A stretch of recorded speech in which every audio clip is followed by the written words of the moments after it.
Hello and welcome to Game Changer. I'm Maryam Zia. Tonight we will be talking about the recent ceasefire between Pakistan and India, and of course now the war has shifted to diplomatic front. And when it comes to diplomacy, of course, personal interactions play a significant role, and that is one of the reasons that Prime Minister Shehbaz Sharif is on a 5-day visit to 4 countries, that is Turkey, Iran, Azerbaijan and Tajikistan. And from meetings in Turkey to joint talks in Tehran, and now on to Central Asia.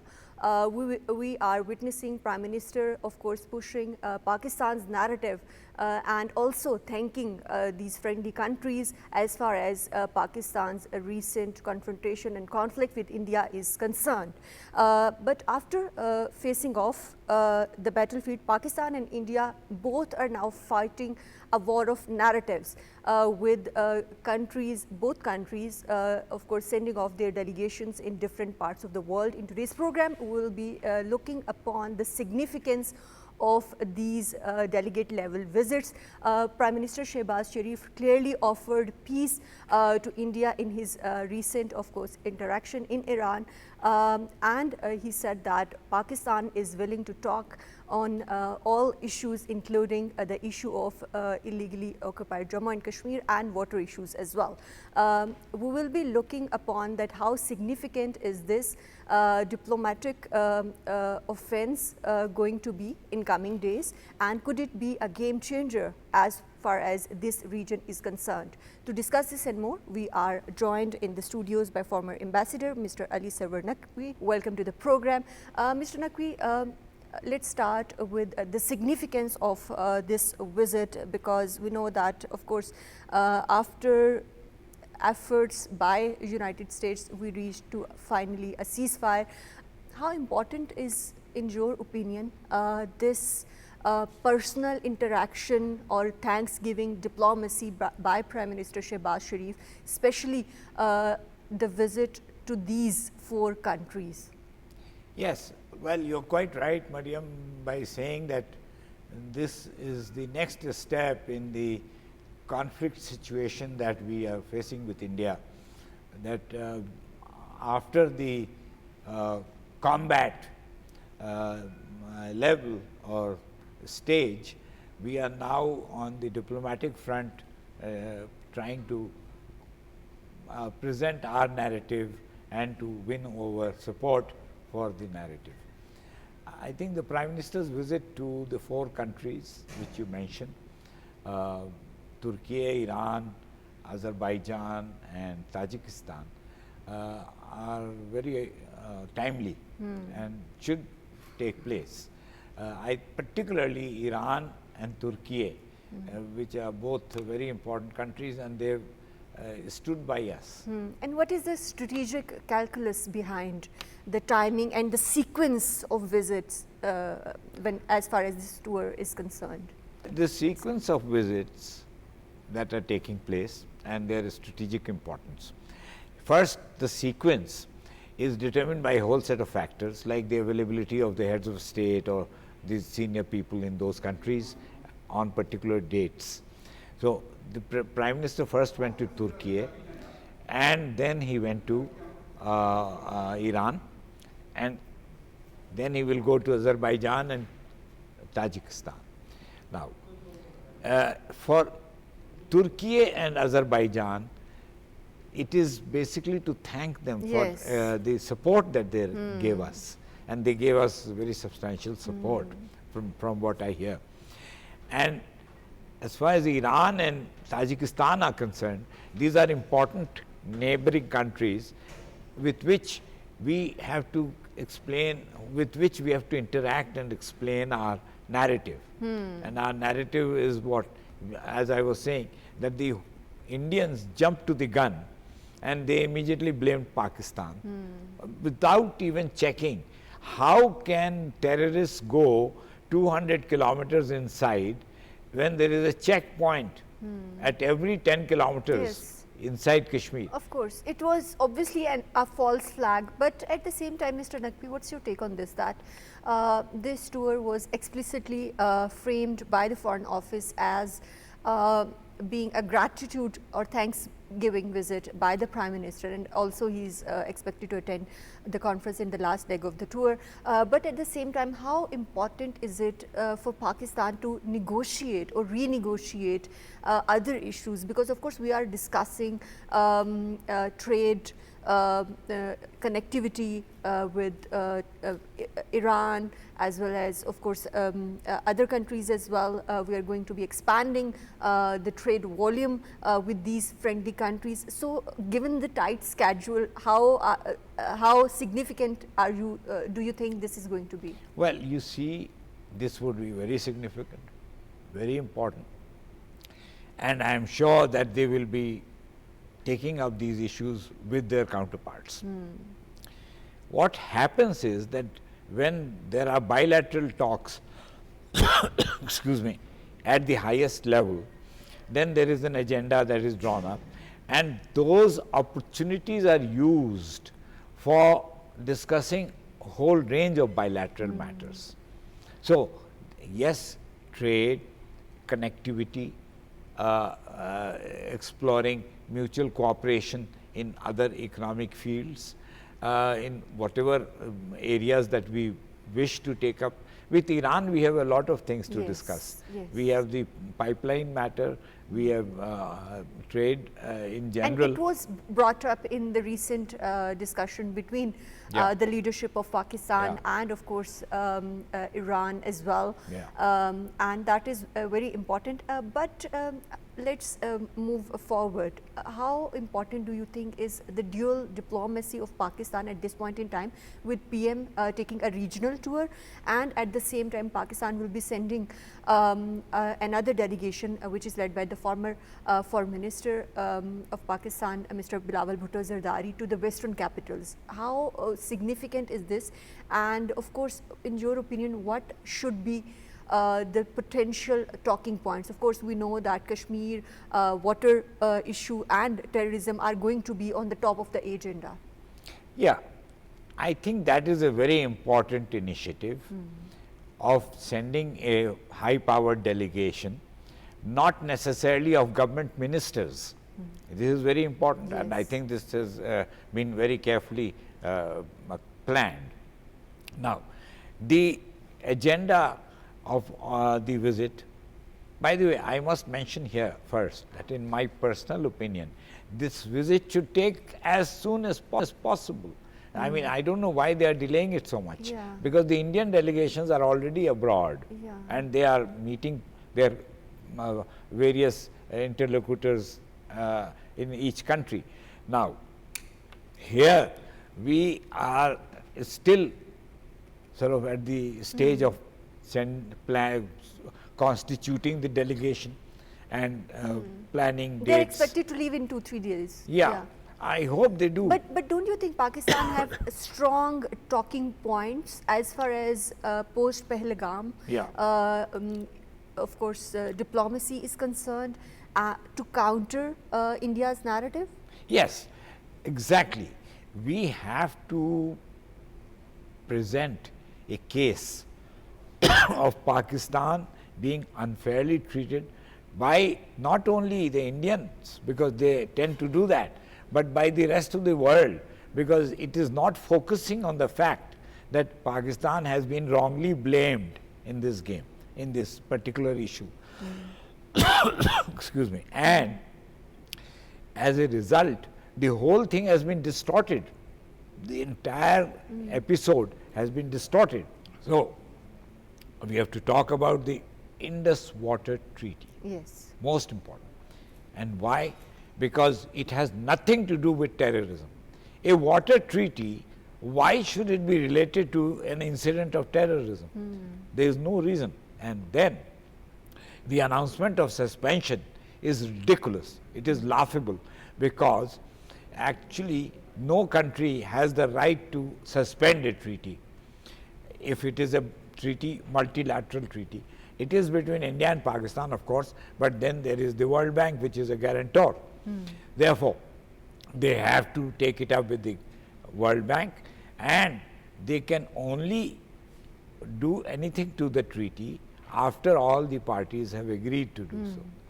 So, and secondly, we are the lower riparian, so water is essential for our agriculture, for our well-being, and therefore they have no right to curtail that particular facility without any reason. Then after the Indus Water Treaty, we have to talk about their allegations of terrorism. Now, we are as much a victim of terrorism as they are.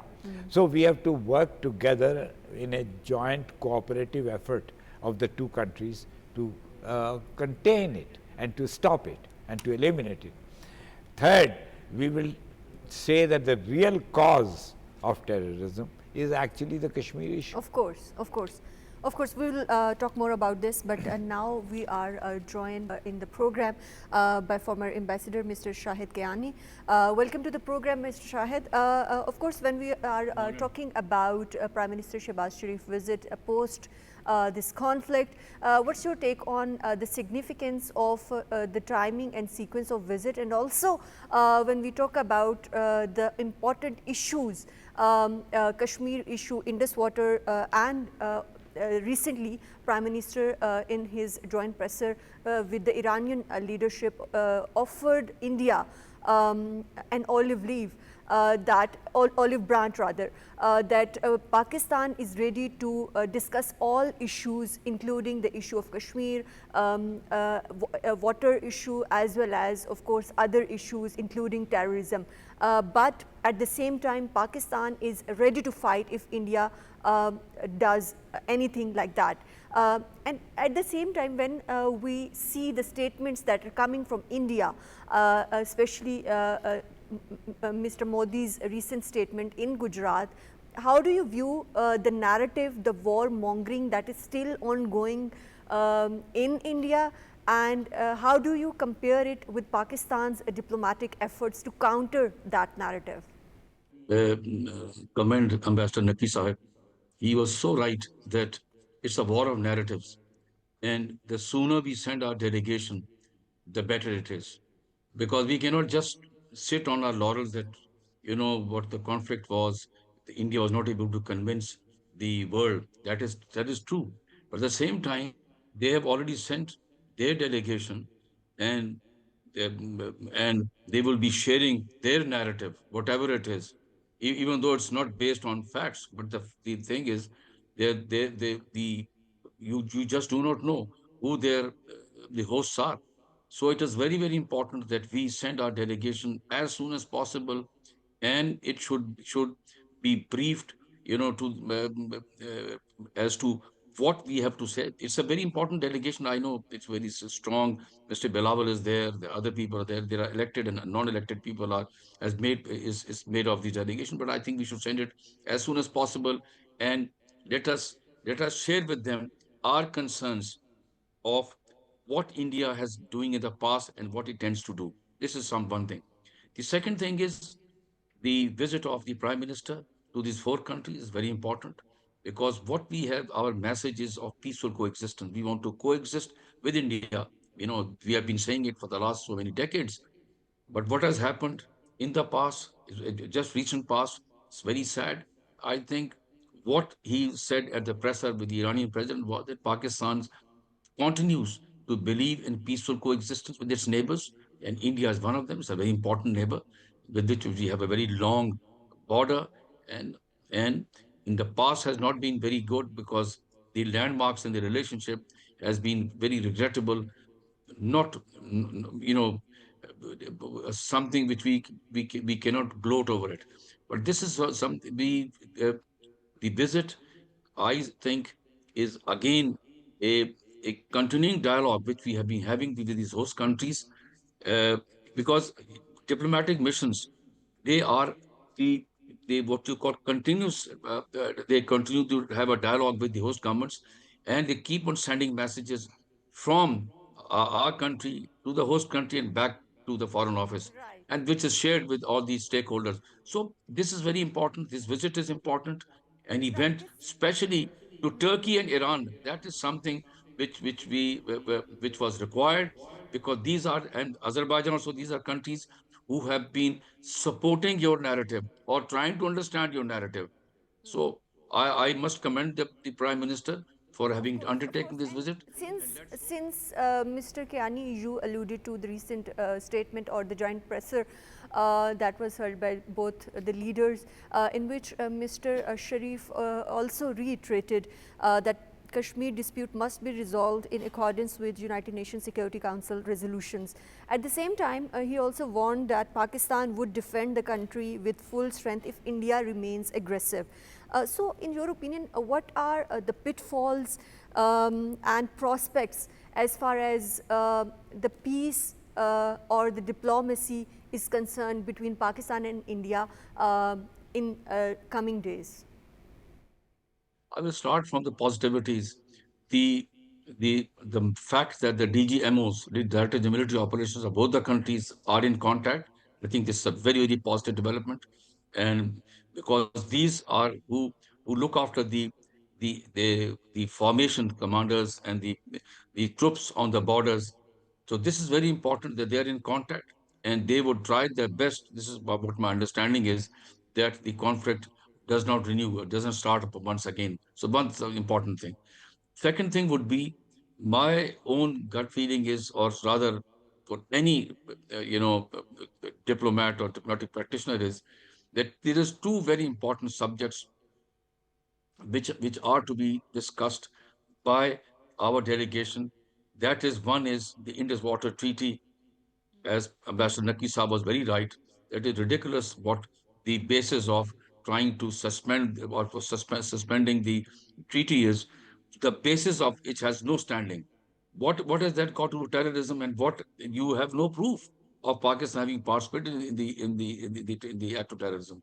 Second thing is that this issue, the Jammu and Kashmir dispute issue, which has been on uh, the United Nations uh, for the last now many decades, it is something which both the countries should sit across the table. We have all been saying that it should be a peaceful resolution. So in this water treaty, I would say takes priority, because the fact that, God forbid, if India does something which as a Pakistan low riparian country suffers, and our 60 to 70% are people who live on agriculture. So if that happens, it will be a disaster. I think my own gut feeling is that our delegation should also have a legal advisor with them. Very, very important. Who should now concentrate when they go to Washington, United States government and the World Bank. This should be our focus. Very, very important, that the India has no right to suspend this thing. They have no basis. They should look at the whole agreement. They have nothing of that sort which would force India to suspend this thing. And then the issue of Jammu and Kashmir dispute, that look at the suffering of the people and look what has happened. And these are two things which are important. I hope our delegation is able to convince, because we have a strong. Of course, we have discussed earlier that Pakistan has a strong talking points, but let me bring in Mr. Naqvi into the discussion. Mr. Naqvi, like Mr. Kiani alluded to, the importance of legal advisors in this delegation. So what legal avenues, as far as United Nations Security Council, World Bank and other avenues are concerned, in your opinion, can Pakistan reach out at this point in time when we are sending our high-level delegations to the Western capitals? I think this is a very appropriate suggestion, that the delegation that goes out should have legal expert. Now, there are two kinds of legal experts. What we have done in the past, and let me tell you that from my experience in the Foreign Office, is that we have employed or engaged legal experts who are not really well versed in international law. They are more they are more attuned to or oriented as lawyers, corporate lawyers, or lawyers of international arbitration, which are commercial fields.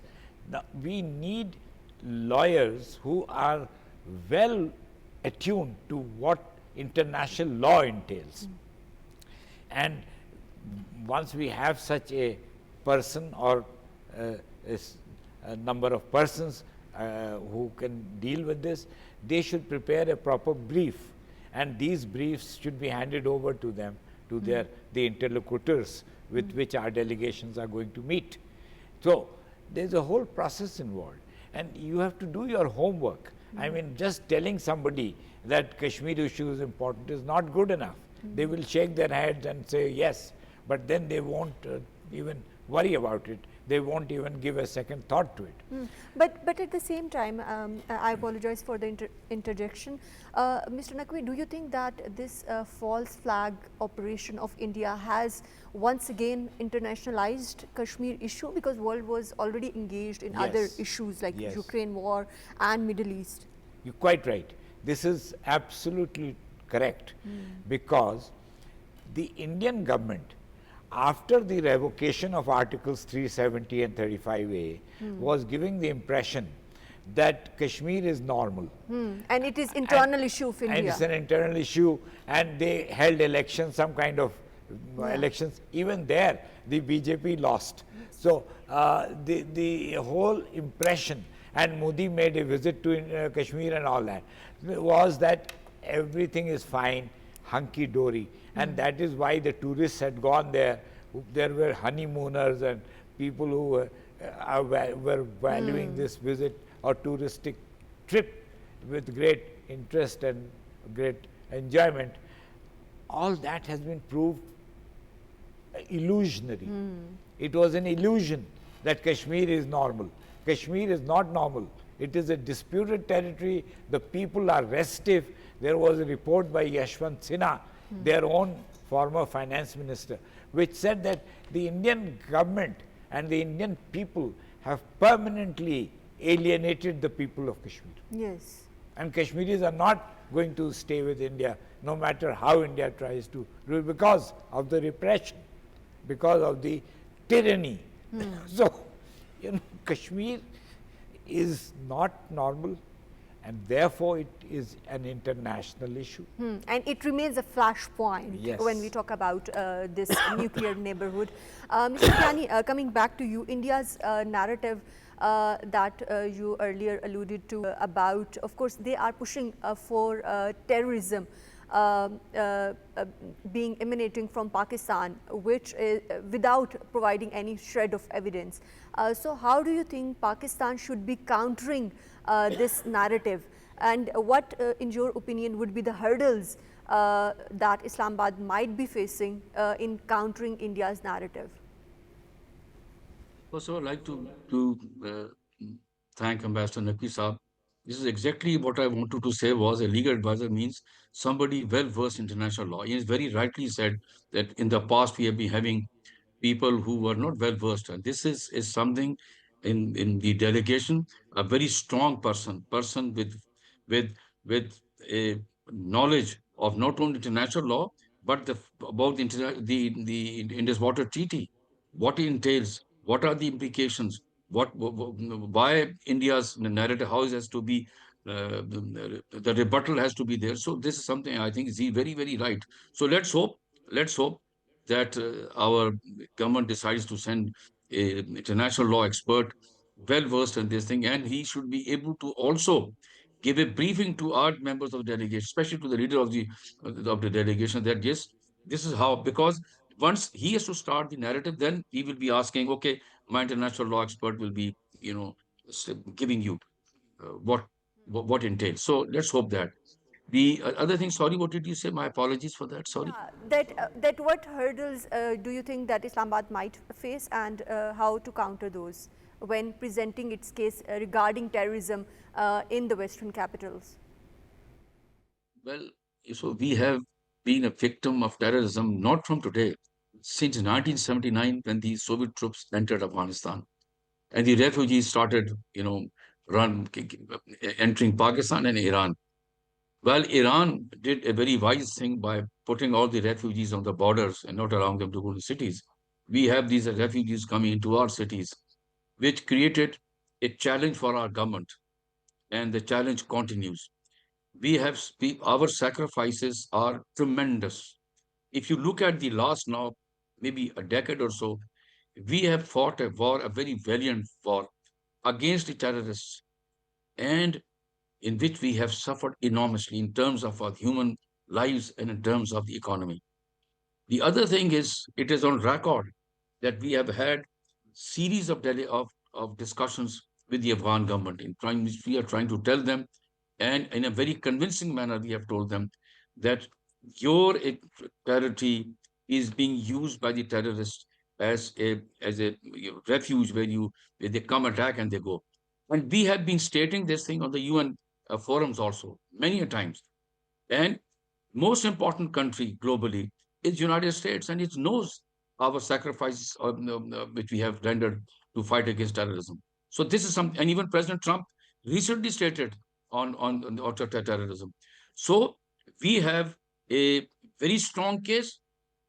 Obstacle would be because India, whatever you say, is an important South Asian country with which United States and the Western countries have had and continue to have very strong relationship. So that their narrative you cannot ignore. So we have to have a far more stronger narrative than India.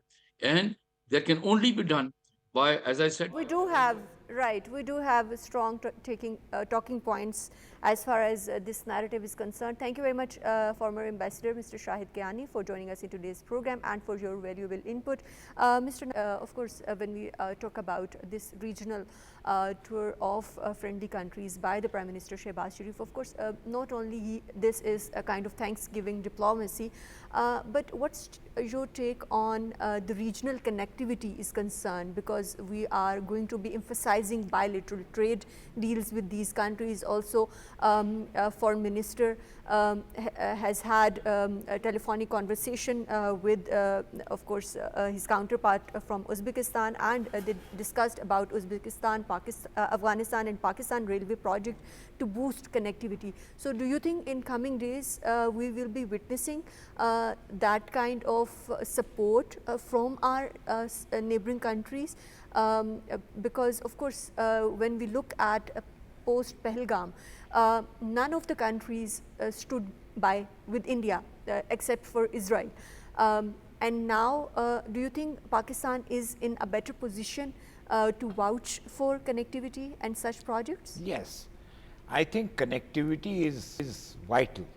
You know, this South Asia is one of the least integrated regions in the world. Yes. And the most poorer region in the world. And you know, Maryam, I go to London or New York or Paris when I go on my trips, and I can use my phone and reach Pakistan in my calls. I go to Delhi, and I've been there a couple of times, not recently because now nobody goes, but in some 10 years, 15 years from now, I used to go for meetings, and there I could not call Islamabad. So there is no connectivity. So apart from road and rail and all that, there is no connectivity. You can't have phone calls, you can't have WhatsApp, you can't have all these other communication facilities with India. And that is very, very sad. Similarly, with Iran and Turkey and Tajikistan and Uzbekistan, we don't have connectivity. So we have to develop connectivity with all these countries as soon as possible, because that is how we can develop trade and we can have better business with them, better economic cooperation with them. Of course. And that is of course, necessary. and regional peace building is very important when we talk about this. And now we are joined online by former Ambassador Dr. Jamil Khan. Welcome to the program. Dr. Jamil Khan, we are, of course, discussing the significance of Prime Minister Shehbaz Sharif's regional visit, and he is accompanied by Chief of Army Staff Field Marshal Asim Munir, as well as, of course, Deputy Prime Minister and other key members of the cabinet. But when we look at this visit, in your opinion, do you think this is a strategic shift for Pakistan's diplomacy, and how do you think the Western capitals are going to be seeing this realignment, or do you think this is not the realignment? The kind of support that Pakistan got from its regional and brotherly countries, and now Prime Minister is personally going to visit these countries and is visiting these countries and thanking them. How do you view all this? You start from the strongest friendship, the countries who have the strongest friendship with you. So this is what the Prime Minister has done, and because during this 4 days conflict, the Prime Minister got all the support. Pakistan got all the support from Turkey, from Azerbaijan, and from Iran also has tried its best to mediate, and also was quite supportive in it. So basically that's one. So far as your question about realignment is concerned, I would say the foreign policies are always a dynamic process. And then we are just, it appears we are fine-tuning that in view of the development in the region and the geopolitical landscape and the emerging situation. And once I say so, I would indicate that what is happening with Iran about its nuclear negotiation with the United States, and also a recent visit of President Trump, where he has 9 times mentioned that he intervened and he was the one who mediated the ceasefire, and Indians had requested him. They had approached, Indians had approached the administration of Trump to get the ceasefire materialized. So that is another aspect. The third aspect is Iran, Pakistan, both are very good friends of China. And Iran has recently become a member of SCO. China has very strong agreements with Iran. Of course, we all already have with China, and our relations is known to the entire world how strong it is. It's the strongest relation we have with China. But Iran, $400 billion agreement, along with a very strategic agreement, and that is the defense cooperation and the intelligence sharing. The same thing is with Russia. What Iran has done, that means Iran is realigning itself.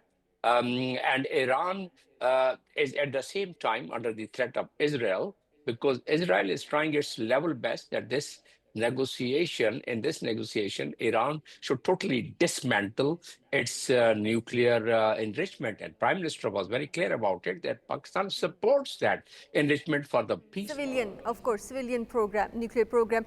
But moving on to the unity shown to Pakistan by these brotherly countries in the time of conflict, do you think, Dr. Jamil, that Pakistan could leverage this in other multilateral fora like ECO, OIC, for the wider regional stability or the stability in Muslim countries? Well, Iran is very strong and a very powerful member of the OIC, right from the very beginning. And Pakistan is one of the patron members of OIC. So obviously, these 57 countries, if they would finally rely on some countries so far as the strength of the 57 countries multilateral forum, which is OIC, they would rely on Pakistan. And of course, Iran is also one of the strongest country, rather on the second tier. I will grade that Iran after Pakistan is the second tier in terms of its military might. So yes, Iran is a force to be reckoned with. And then, but it's very interesting here that Iran, about $4 billion dollars have been invested by India, or Chabahar, and the track laying, railway track laying, and the road construction right up to Kandahar, Afghanistan. So this realignment obviously India is not very comfortable with Iran, and Iran is prepared to really move on with its realigned foreign policy. So from that standpoint, yes, it's quite beneficial for Pakistan. As I said, that it comes under the umbrella of China and also SCO. So from that standpoint, yes, we need our support and Prime Minister's this visit, particularly with the CUS, with the Field Marshal General Syed Asif. This becomes even more important because the consultation during these visits and these meetings with the head of states and head of the government becomes so important that the internal consultation also becomes important because of the geopolitical situation and the security of the region. Therefore, the CUS presence there becomes even more important because they are all very handy. Right. And Dr. Jamil, in your opinion, what metrics should Pakistan be using to analyze this regional tour of Prime Minister along with these important members that are, of course, accompanying him in this visit, to analyze the success of this diplomatic tour, symbolism, trade deals, security arrangements, or the media narrative? No, basically, our security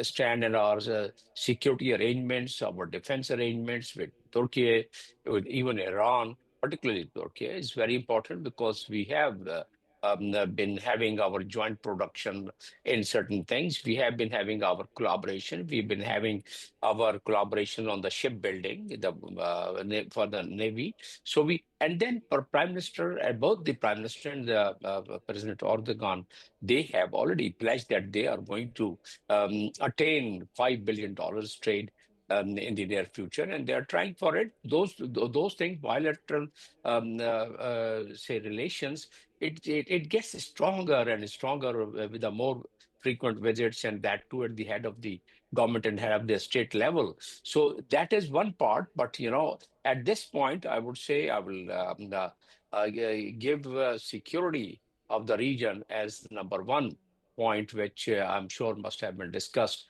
on during all these meetings. That one aspect, and then second, the connectivity. Your other guest was also, I think, they're describing that these countries they already had arrangements for the connectivity, but with the Chinese indulgence in the BRI and of course, Chinese project of China, so BRI and CPEC, the connectivity in terms of trade and in terms of moving from global west to global north and global south, it becomes even more important in the future arrangements. Yeah. Right, right. Let me bring in Mr. Naqvi. Mr. Naqvi, do you think this tour marks beginning of Pakistan's post-conflict doctrine or post-conflict doctrine for Pakistan's diplomacy, and where Pakistan is trying to balance deterrence with dialogue and gratitude with assertiveness? Yeah. You see, what is always important in international relations is that you should have a wide range of supporters, of countries who will stand for you. And for this purpose, diplomatic initiatives are very important. I mean, no matter how authentic or how correct or how valid your position is, unless you have support. In the UN, I worked in the UN in New York and in Vienna, wherever, unless 5 other ambassadors are also going to make a statement in support of what you are saying, it won't carry any weight. So when your ambassador speaks, there should be some other ambassadors who should also endorse his point of view, and only then. So diplomacy works like that. And of course, and our initiative now is in that connection. And this region, keeping in context your point that you just made, keeping in mind that, and this region which is increasingly influenced by great power rivalries, yes. You know that, right? Yes. So how can Pakistan maintain its own strategic autonomy? Well, Pakistan can maintain strategic autonomy only when it has support of its friendly countries. And we have done very well because, sorry, even in the first decade of the 21st century, when we were supposedly somewhat isolated, even then we were made members of the SCO, which was support of Russia and China, the two regional powers in this area, who both endorsed Pakistan's membership along with that of India. So we have strategic autonomy because we stand by our position, and we also carry weight because others endorse our position. And that is how international politics works. Of course, that is how international politics work. But Dr. Jamil, uh, when we look at this tour, do you think this is also about only Thanksgiving that we keep on bringing up in our show, but also about economic doctrine or economic aspect of diplomacy? How do you view that? No, definitely, because see, Azerbaijan, how rich it is in the energy sector. Azerbaijan is about 7 billion barrels of oil reserve and about 60 trillion cubic feet of the gas reserve. And Azerbaijan, has shown its resolve how it supported Pakistan, like Turkey. And now within next about 24 hours, 30 hours, the three countries are again meeting, Azerbaijan, Turkey, and Pakistan. So that shows about their resolve to not only strengthen their bilateral relation on the defense and security side, which obviously they are going in a very low key in my view, but also the bilateral relation in terms of boosting the economy, the trade, the commerce, the industry, and culture. All these sectors. I'm sure would be addressed. And the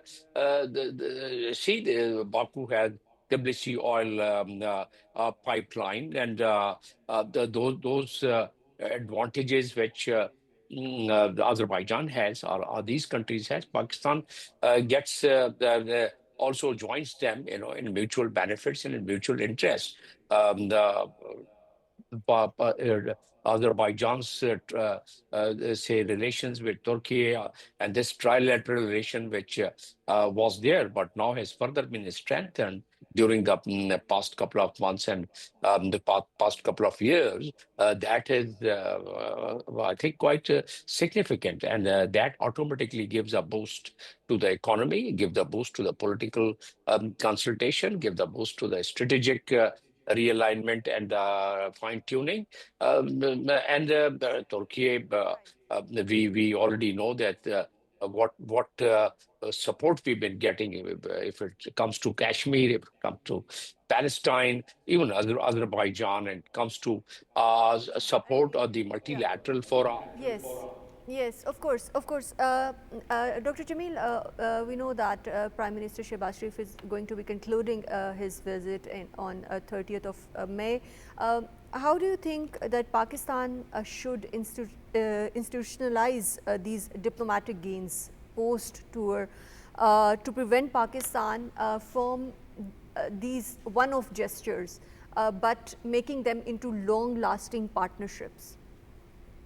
No, our proximity with these countries, our affinity with these countries in terms of its religion, in terms of culture, in terms of our resolve to enhance our trade and industry and commerce, and on the political side, as I said, so that automatically, gives us that strength, and it causes and it brings the and enhances the mutual interest. So far as the optics are concerned, the world knows that the more stronger allies and the friends you have, the more support you get it at all the fora, and even on the difficult time, the way we were having war with India just 2 days ago, the kind of support these countries were giving to us, that by itself is a testimony that we need to have more friends like these. Fine enough. We have our relations with the Western countries, and we should continue with that. There is no doubt about it. But at the same time, strengthening our relations with our regional countries and the neighboring countries, that always becomes really quite cardinal in terms of the mutual benefits are concerned. And it's that in that direction, Prime Minister now we have seen is quite vibrant in terms of his high power delegation visits and in terms of his multi. Right. Imagine this the second Right. visit in this month. So far. Right, and finally, Dr. Jamil, very briefly tell us that has war shifted from, of course, battlefield to diplomatic tables, and if so, how is Pakistan going to be winning this narrative and alliances in coming days and coming years? No. Basically, that's where the theater has now started.